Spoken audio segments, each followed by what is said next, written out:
Hello, ladies and gentlemen, and welcome to Flight Pandemic 2020, making our descent into the plains of Lockdownia and the terminal of New Normal, which we'll be arriving at very shortly.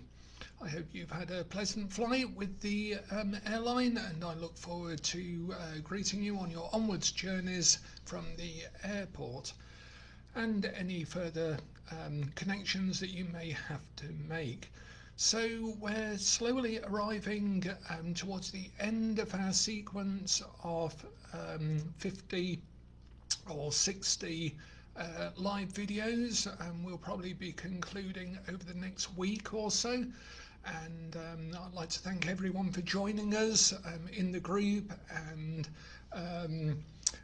making it a pleasure to discuss things with you, share things with you, and perhaps have some tarot learning as we've gone along. What I'm going to do today is we're going to cover a very basic back to the beginning process, and I'm going to talk a little bit about tarot learning, about actually learning tarot and the process of the excitement of actually working with tarot. Hopefully over the course of the last 50 or 60 sessions, we've found different ways of working with tarot and things that may not have occurred to you, or things that have opened up new avenues for you, which is all we can hope to do with our cards. They are in fact gateways, each in themselves, to a world of symbolism. So hello to Tony and Patricia, Marcy and Lily and Diane and Eleonora and Debbie and Paul and Lisa, and I think Michael was up there, and Esther and Evelyn. I think that's everyone I can see in the live group at the moment. So if you're watching this as a recording, I have downloaded these and managed to rip them out of Facebook's grasp, and hello to Sharon as well and Lisa, and I'm going to put them somewhere for posterity. And as I mentioned, Michael's produced us a little memento of our journey, which I'll be sharing towards the as we coast into the terminal and wait for the platform to come out and we can disembark safely. So, and hello to Laurie and Brenda and Leela and Evan. So what we're going to do is talk, I'm going to give you a very simple method that's all the way back to our beginning. I don't know if you recall when we started about 50 or 60 days ago, which is over a couple of months at least, that there was, we talked about a particular method about making a oracular sentence. And there's many language patterns and oracular sentences that we can construct. And for beginners, it's quite important that we get them used to talking about the cards, reading the cards, learning the cards in a confident manner,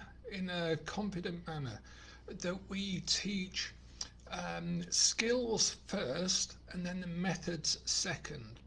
Too many tarot teaching books or courses go for methods, and they teach methods, but they don't actually break it into skills and methods. And quite often we have the skill that needs to be isolated and then amplified and then applied to a method. And it's a very good way of teaching to actually analyze the skills that students need for a method long before you teach them the method. So when we teach methods, we always make sure that a student isn't going to feel that they're difficult, they're stupid, that they don't know how to do it, or anything else, that they actually know that they have the skill before they try the method. And then when they do the method, it's basically practice, not something that they have to struggle with. So it's always very important to isolate skills from methods, and we do that a lot in philosophy teaching, because it's just the best way of teaching, the most effective way of teaching. And I'm going to cover something called the format system, which was something very influential on my early training and teaching experience, and something that we can actually do a reading with together as a group. And then I'm going to give this to you as homework, because we have a break tomorrow, Wednesday. So you have a little bit of homework to do, which is self-reflective over whether you've just joined us today or whether you've endured all 50 or 60 of these videos. There's a little bit of reflective work I'd like us to do with our format system. It's called Format, and I'll be introducing that in a moment. And I found the bit from Tarot Time Traveller that I wanted to read out over the last few days, and I'm going to read that little bit out as our bedtime story later on as we conclude this session. So we will probably have this session, and then a break tomorrow, and then Thursday and Friday, and they may be our final sessions, or but then there's going to be something else that will come off this, which I'd like to invite you to towards the end of our sessions together. And yeah, it has been a journey like no other, that's for sure. And ending is always a very difficult thing to do.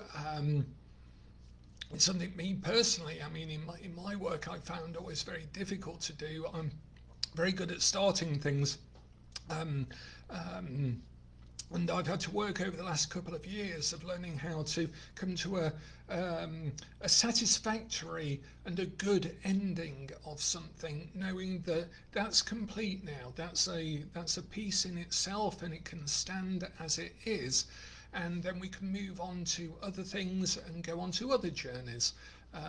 We have to finish things in order to start things, and it's as simple as that.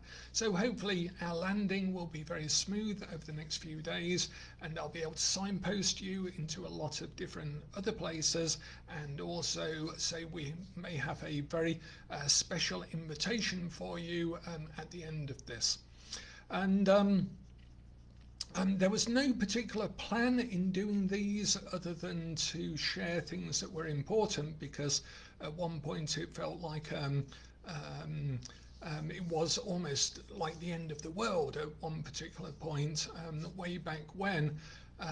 So it was very nice to have this opportunity to share things that I felt was important to me, my work, and the work that we produce from the Tarot Association, and esoteric work as well. Tony, yes, you're allowed to take notes for personal use from the videos. That is fine. I'd ask you to at least discuss with us before you start teaching it to other people, because we've recently had some experience of people basically dropping in, not to these videos but to other things, and then just taking the materials and teaching them piecemeal, which is not really it's okay, intellectual property is intellectual property, but I far more prefer things to be done openly, transparently, and with discussion, so that people do teach the things as they're meant to be taught within the Tarosophy system, because otherwise it's not very effective. One classic example is the 78 card method that we teach beginners, and the 78 card method is to get beginners over their fear of one card, of more cards, because quite often people teach, oh, you start off with one card a day and then you build up. So we reverse that by teaching beginners to do 78 cards and do a reading with all 78 cards right from the beginning. And I saw that method being taught in another forum a couple of years ago as I've learned this great method and I can do all 78 cards, and a lot of people were saying underneath it, oh my gosh, it must take years to be able to do 78 cards, and the person was saying yes, it's a very difficult method, and it's taken me a while to master it, and so on. And it was entirely the opposite, the entire opposite reason for teaching that method. It had been totally divorced from the methodology and the reasoning for teaching it, and that was just really annoying, really annoying. I don't mind people using the ideas because that's what ideas are meant for, but to actually not just abuse the idea and copy it, but then to teach it as something totally the opposite of what it was meant to teach is just frustrating. And I prefer that people avoided that by just discussing it and then teaching it within some sort of context. So now, what we're going to do is we're going to take a look at a very basic method of teaching, and then we're going to look at another method of teaching that is quite comprehensive, but we can use as a group together over tomorrow. I'm going to do a group reading for us as a group as a demonstration of that method, and then I'm going to ask you to do this reading for yourself. It's only 4 or 5 cards, so you can do that on Wednesday, and then then we can discuss it on Thursday and Friday. And hello to Derek, who's joining us as well. So I mean, citing sources is always very good. That's really important, because then when I first started learning anything to do with the occult, I started with a very basic book called Winning with Witchcraft, and it was a Finbar publication. And I went into the occult shop, and I'd ordered that through mail order because I was quite young. And when I was old enough to go into the occult shop, the guy behind the counter, it was the old Ace of Wands bookshop in Derby that's no longer there, not for a long, long time.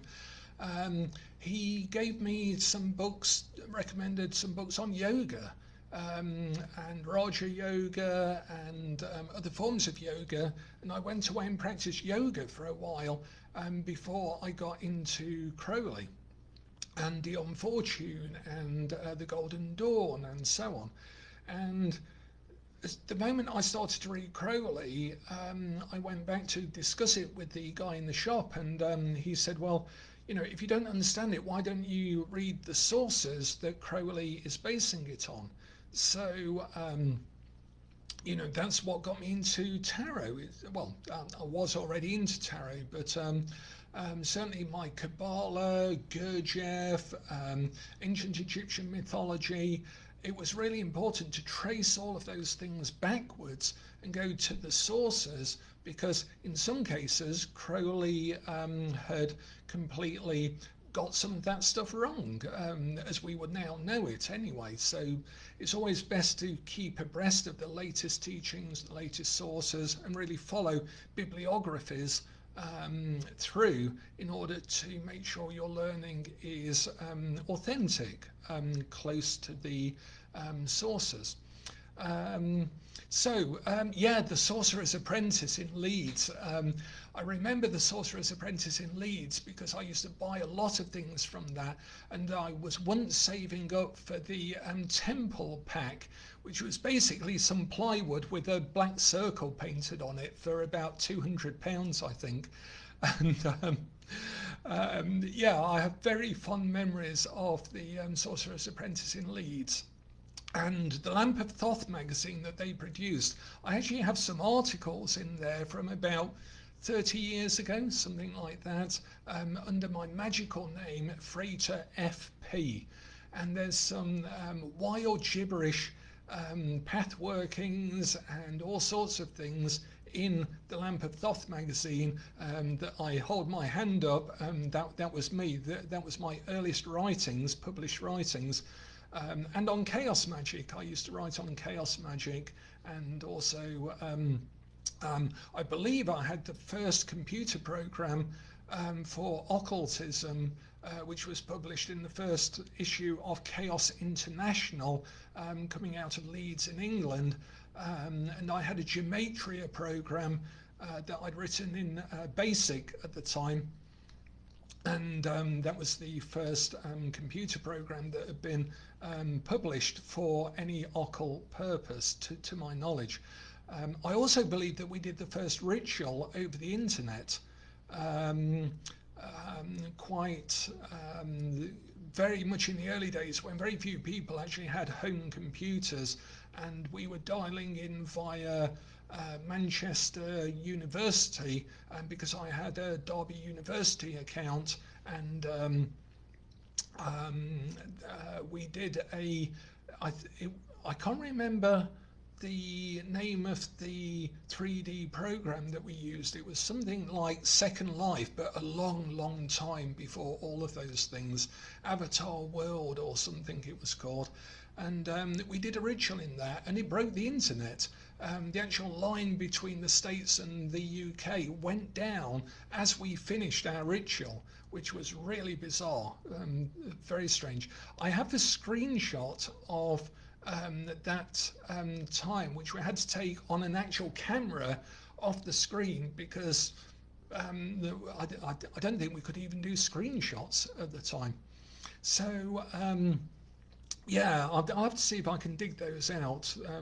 There's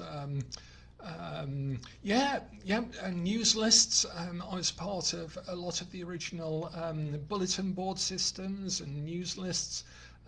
Yes, very heady days, long before what's it called? The Yahoo groups were then very popular for tarot for a while, and obviously everything gets supplanted by everything else.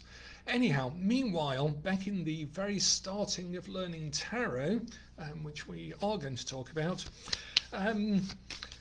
one good way of talking about tarot is to use the cards themselves in a very simple manner.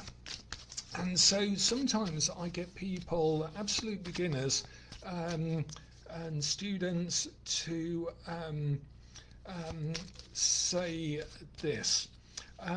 Well, it was all a bit. Okay, so the language pattern starts off with, well, it was all a bit, and then you pick a card and you say what it was all a bit. So this is a past thing. It was all a bit, and then you say High Priestessy. You don't say any interpretation, and that's why a beginner can do it. So I would say it was all a bit High Priestessy until now, when it got a bit we seem to, I think this deck only has Major Arcana in it at the moment, which is very strange. We had this yesterday or the day before, when it all got a bit wheelie. Okay, so it was all a bit priestessy, and then it got all a bit wheelie. Okay, and it now looks likely to get all a bit, let me find another card, a minor card. Six of Pentacles-y. Okay, so it was all a bit High Priestessy, and then it got a bit wheelie, and it looks likely it's going to get a bit Six of Pentacles-y. Now you can already hear in the sound of my voice saying those things that I'm already responding to those words, and that's all you need to do as a beginner. And it really allows people to be intuitive, respond to their skill as just using language and pictures, without having any method at all other than the language pattern that's underneath it. So it was all a bit high priestessy, and then it got a bit wheelie until now, when it's just a bit wheelie, and it looks likely to get a bit Six of Pentacles-y. And you can tell from that that there's almost a sense of it was all a bit mysterious, and then everything started to turn around and revolve, but then it's finally going to balance out. That Six of Pentacles-y, already from looking at the picture, when you say the word, has a sort of balance to it. It's not a very dynamic image, and you should try this method with the Thoth deck. I can assure you it's really powerful with the Thoth deck as well, but any deck will work with this method. So the wording, which I'll put in the thread for this, and if you're watching this as a recording, you won't have the thread, but you can take a note of this. Well, it was all a bit card 1 until it got a bit, or it looks likely to be card 2, and it looks likely to get to card 3. Okay, so let's try that again with 3 different cards. So it was all a bit Seven of Pentacles-y until now, when it's got suddenly Queen of Swords-y, and it looks likely to turn out to be Emperor-y, or empowering. I'd even say Emperor-y sounds like empowering. So it was all a bit Seven of Pentacles till now, when it's got Queen of Swords-y, and it looks likely it's going to turn out to be empowering, Emperor-y. Okay, so can you see how easy that would be for a beginner to do without knowing anything about the cards? Just looking at the pictures and sounding them out allows them to learn the language of the tarot straight off the bat, and that's what's really important, that they have the confidence to learn in that way. Okay, makes sense? And there's a good example. Yeah, so in this case, it was all a bit Seven of Pentacles. So you feel the sort of down side of that, just the lethargy of it, even just looking at the cards. So you say 7, it was all a bit Seven of Pentacles-y, and then it got Queen of Swords-y, which just sounds really sharp saying it, a bit Queen of Swords-y, you know, it feels like that, and it looks likely to get empowering, Emperor-y. So you're going to get woken up out of your disappointment by someone who just asks you to get your act together, and that's going to be quite empowering. It's the way we'd actually discuss that as tarot card readers. But you can do that all the way off the bat if it's a decent enough deck. If it isn't a very good deck, then you're going to have problems doing that. Okay, so that's our sort of basic method, one of many, many basic methods of encouraging people, empowering people to have a clear view of the tarot, to not get disappointed that there's too much to learn, to really cut through all of that and then empower them into further readings, so that those layered readings can then all add new layers to it. So if they learn about the secrets of the Waite-Smith Tarot, if they learn Aleister Crowley and the Thoth deck, ancient Egyptian magic, all of these things can then build on, like Nirava's saying, building a skeleton and then building it up. And the Kabbalah, the Tree of Life, for me is a very good skeleton for putting all of this on, which we'll discuss as we taxi across the runway, ready to disembark in the next few sessions. So having said that, here is our more manifest way of teaching, and it's called the format system. by Bernice McCarthy, was the main proponent of this system.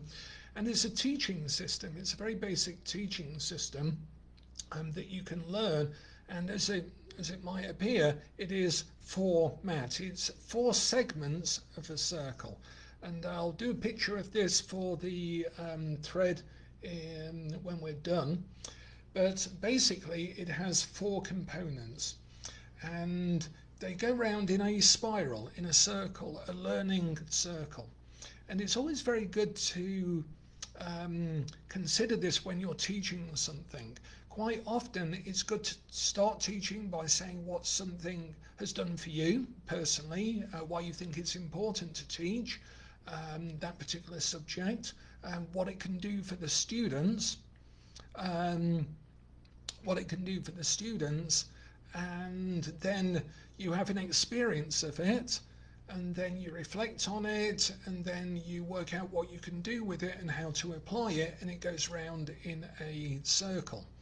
So what I would suggest to you is to use this method, and I'm going to pick up my other cards as well to make sure I've got the whole deck. Here we go. So the first segment of the format circle is applied to tarot and reflection as we finish our whole experience. And also you can use this very powerfully when you've had a very particular experience and you've finished it. And it's a good way of journaling it, reflecting it, like if you've been away and come back and want to really use just a few cards to try and summarize everything that you've got out of a particular experience. And the format way is a way of learning. It's a way of learning from something. And that could be a very positive experience, or you could be reflecting on a very negative experience. It doesn't really matter. So the first thing to do is to consider the experience itself in an unbiased way as possible, and the tarot can do that.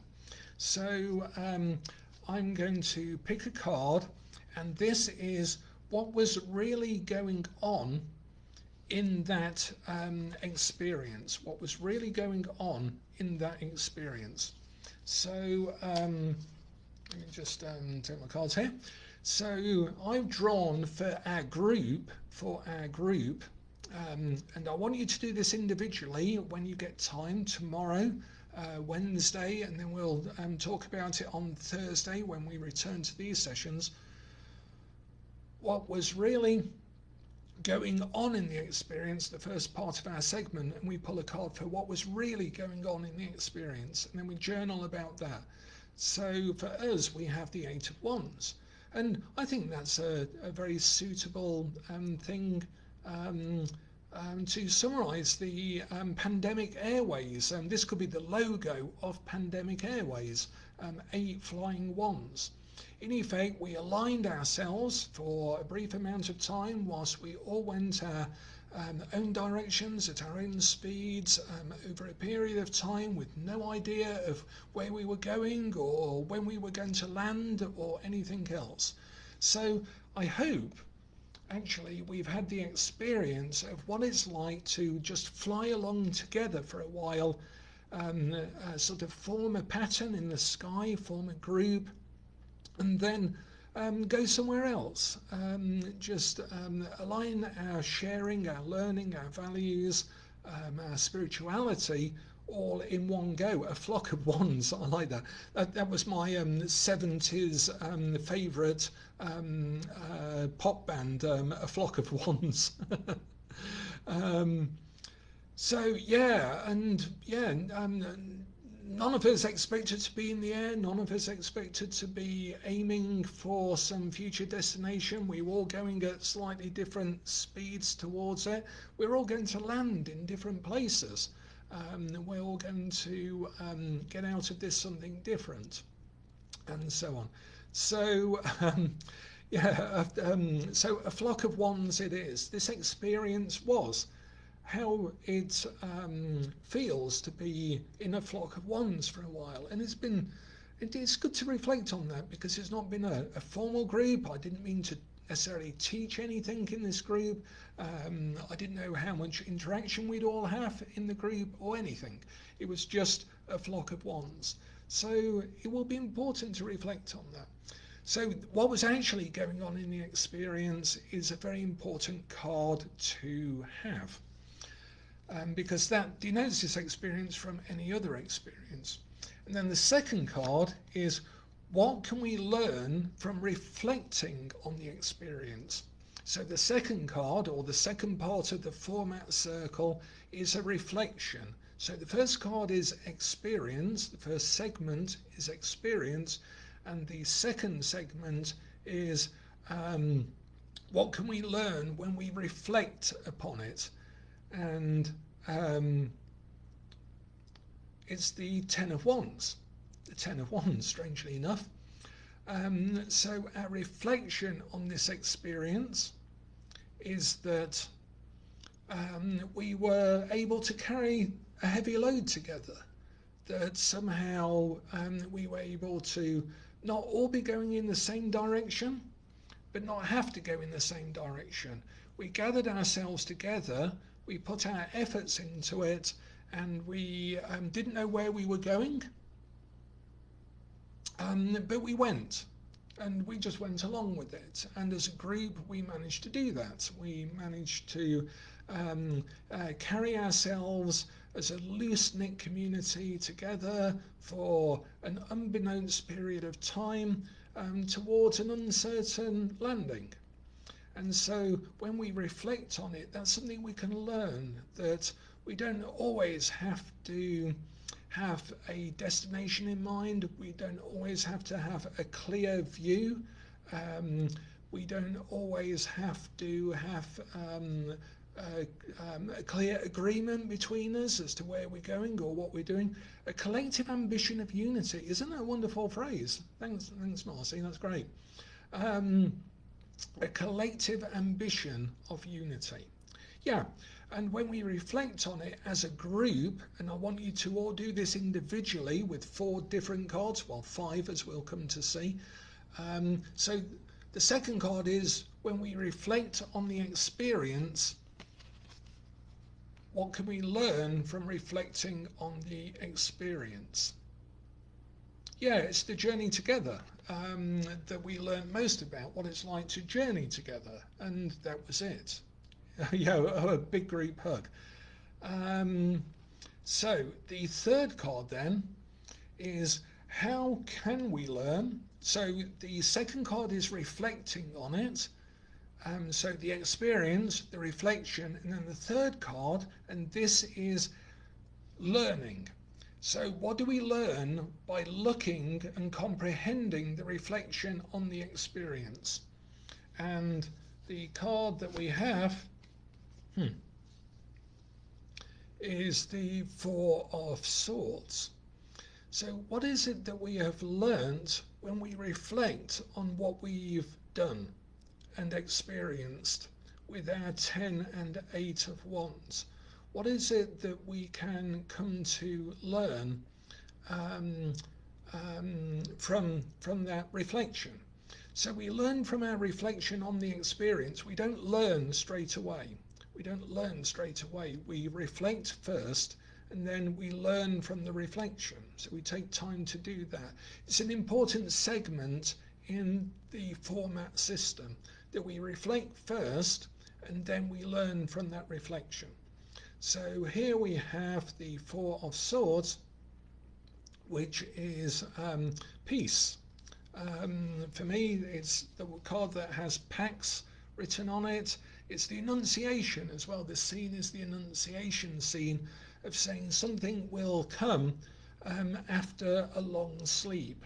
So again, we have learned to prepare something in the sanctuary. In fact, we could even say we have abided in the sanctuary, and that is something we've learned how to do that, how to stand down, rest, but be ready, as Sharon's saying.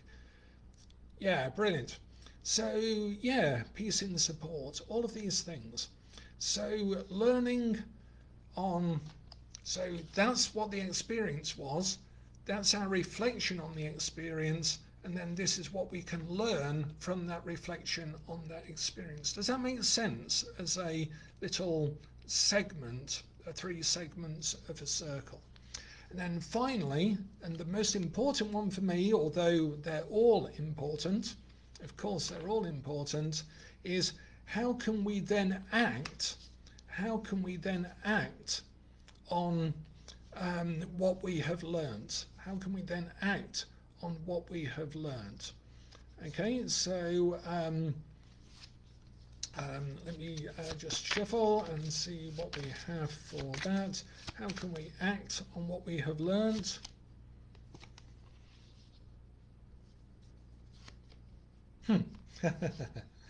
Okay, here we go.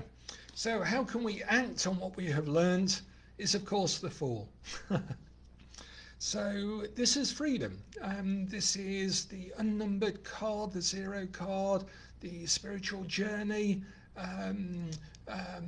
making the leap of faith, having all of the tools but being non-attached to them.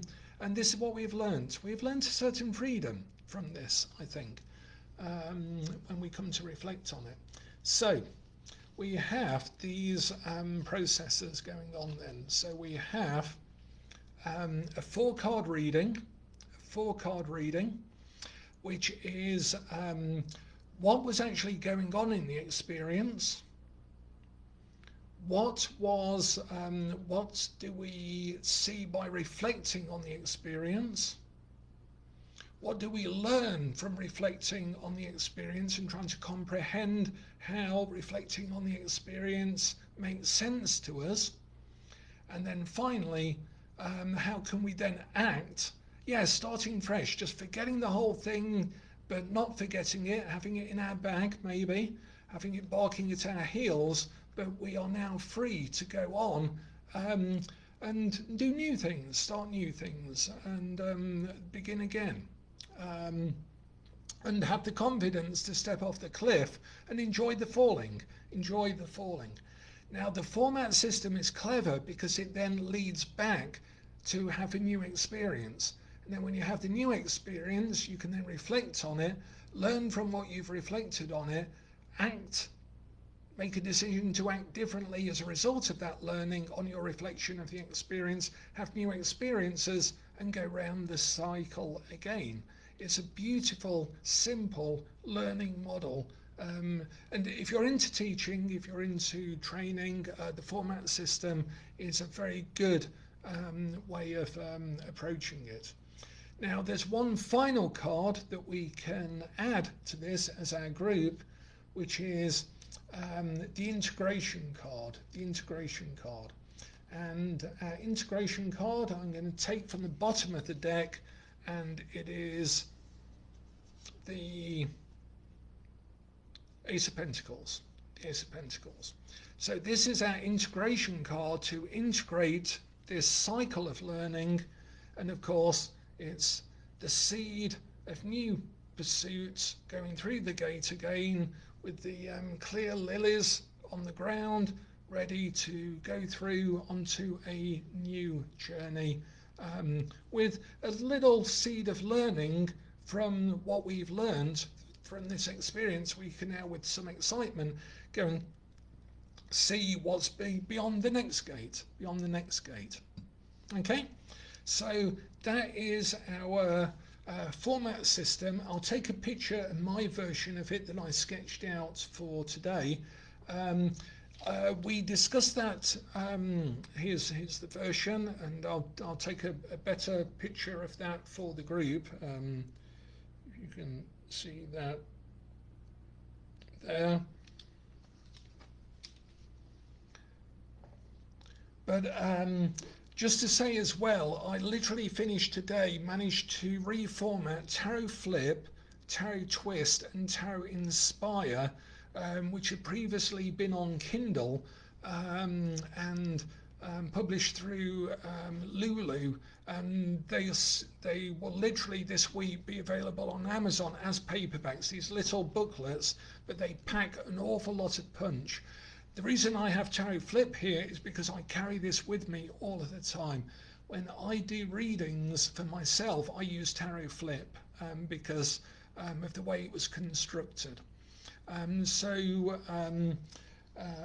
Those three books will be available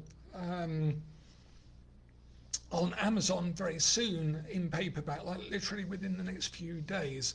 And the format reading is one of 78 readings in Tarot Twist.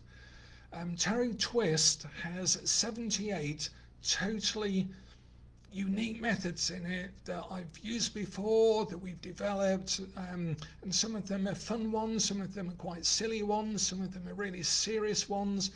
And there's demonstrations of how to use them for poetry, how to take something like the Wiccan Charge of the Goddess and turn that into a tarot reading, and all sorts of things that people, I don't think I've seen people doing any of the sorts of things that are in that book. And there's 78, not different spreads, but totally different methods of using it. And there's it's only a small book. It's a bit bigger than this. It's about 3 times bigger than this one, but it's really packed, like Tarot Flip is really packed. So just my sales spiel for those 3 books, because I've spent all day trying to format them. Tali came up with the great idea of having these fancy ambigrams on them so that they read the same way: Flip Tarot, Tarot Flip, and Tarot Twist, but to try and cut these out on and make a new cover on the new cover designer has taken me all day just to do that little bit. So that's why I'm keen to sell them, because it took all day to do the covers. So I would like to end with a little reading from someone who is quite excited to learn about tarot.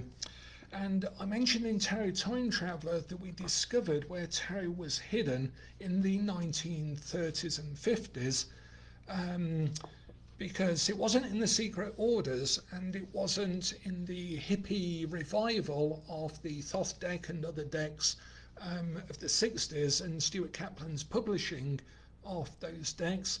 It was hidden in women's magazines, and I think I showed some pictures of some of the women's magazines of the time, all the way from the Fate magazine, and I think there's some slightly later here in the book. I'll probably not be able to find those now. Here we go. So things like Women's Own and these booklets, pamphlets on palmistry and fortune telling and so on. And basically all of these methods were hidden and carried and developed in women's magazines. So we thought one of the vignettes should cover someone learning from that, with the excitement of learning. So I'd like to leave this evening with that, and your homework, should you accept it, is tomorrow do that reading, the format reading with 4 cards and the 5th integration card, for your own experience of what we've covered in this 50, 60 sessions that we've had, or within the pandemic, within your own lockdown or whatever. Just use that method and see if it comes up with any new insights for you as a way of coming to a closure of your learning from this whole time. Because sometimes it's not obvious quite what we've learned until later, and tarot card reading is a good way of looking and integrating the past, not just looking at the future. So here's our bedtime reading, and all of this is based on fact, reasonably so. And I will take us back to Tuesday the 25th of June 1935, Leeds, England. The bicycle swerves around the puddles along the cobbled streets. Luckily, the rider of the bike, who is on her way home for the night shift at the Leeds Telephone Exchange, is wearing culottes, saving her a pretty penny on laundry expenses. She is on her way to the newsagent's, which will soon be opening this morning, to pick up a reserved copy of Women's Weekly. This week it features a knitted jumper pattern with cable-stitched bands. She races by the Empire Palace movie theatre, hardly glancing at the posters for the latest Alfred Hitchcock film, The 39 Steps. She has other thrills and mysteries on her mind. Last year, she, Judith Reed, aged 24, had been introduced to a whole new world. In the otherwise inconspicuous pages of Women's Own magazine, 13th of January, for just 2 pennies, she had read how to read the cards and had taken advantage of a rather special offer. She had learnt how to read the future in an ordinary deck of playing cards and had become rather good at it. This year, now that the girls at the exchange were used to her reading their cards during cigarette breaks, she was about to branch out. The Women's Weekly she was about to buy had a wonderful gift with it, a full deck of tarot cards. That was the Thompson-Leng deck of 1935 that we have a copy of, which is a gorgeous deck. Judith had promised everyone at work she would soon have them mastered and would be able to read even more for them. It was perhaps no coincidence that the story she was following in the magazine in weekly instalments was entitled If This Be Destiny. She turns a bit too sharply into Harrogate Road, round by the co-op, and brakes as she sees Wilson and Sons fruit sellers already open. Dismounting quickly from her bicycle, she rushes into Harry Clegg's local newsagent and grabs her copy of the magazine from the piles newly delivered by the door. A treat every week, Harry jokes, handing her the deck of tarot cards neatly packaged with the Thompson-Leng publishing mark on the front of the box. Judith smiles politely but cannot contain her excitement. "It's the future, Harry," she exclaims, "just like them telephones." So we just wanted to go back to someone in 1935 who may be enjoying, just like other people nowadays, learning to read the tarot cards, having learned some basic cartomancy and doing readings for their friends and pursuing the art of divination in their own lives at their own time. And perhaps Judith was very gifted with fortune telling to know that there was something in those telephones in the future as well. Particularly as the fact we're now discussing Judith's life, fictional life though it may be, across the internet. So, you know, we've been reading the future for an awfully long time, and then some of us end up living in it. The tarot deck is spelt. Yep, I haven't got it with me. It's in my flat, and strangely enough, I bid for it on eBay quite a while ago and I lost it to someone, and that someone turned out to be Mary Kay Greer, who was after a copy at the same time. And that's right, it's the I think it's Thompson-Leng or it's Thompson-Leng. I can't remember exactly which one it is, but it's one of those two spellings. And Mary very kindly tipped me off the next time it appeared on eBay, and then I got the second time another deck came up. But it does sometimes come up on eBay, and it's very well worth it as a collector's item because it's a gorgeous deck with very, of its time, 1935 artwork.